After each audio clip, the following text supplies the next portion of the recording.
The Reserve Bank of India's credit policy is set to make life tougher for real estate companies, which of course are grappling with a liquidity crunch. Nisha Podar covers real estate for ET Now, and here she is. Nisha, what sort of reaction do we have from the industry?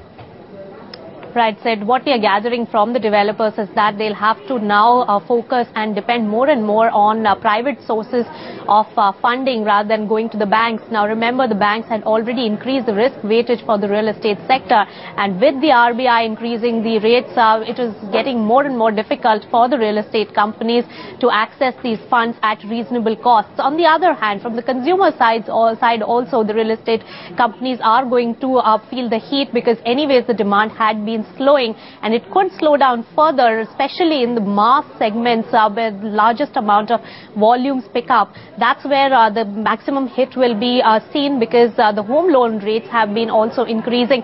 Since June last year, we have seen a 200 basis points increase, or a 2% increase in the home loan rates as well, which could dissuade the consumers from going out and buying property. So these are the two major concerns, and of course the private equity deals as far as the real estate sector could pick up with this kind of a liquidity crunch scenario that the real estate sector is facing at the moment.